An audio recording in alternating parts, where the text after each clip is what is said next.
Welcome to the General Practitioner AI Assistant. Please state your symptoms or complaint clearly after the tone.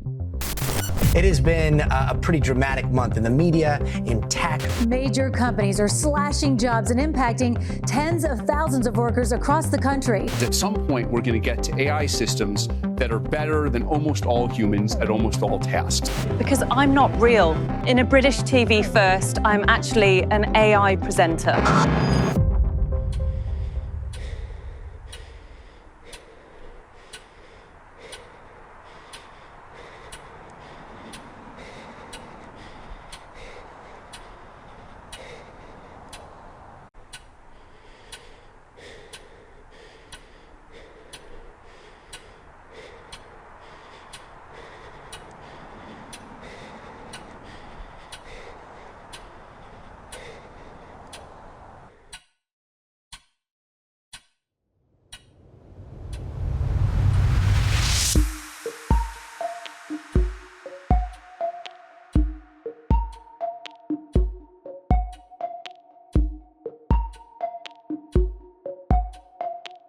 If you're not engaging AI actively and aggressively, you're doing it wrong. You're not going to lose your job to AI. You're going to lose your job to somebody who uses AI. Your company is not going to go out of business because of AI. Your company is going to go out of business because another company used AI. There's no question about that. And so you have to engage AI as quickly as possible.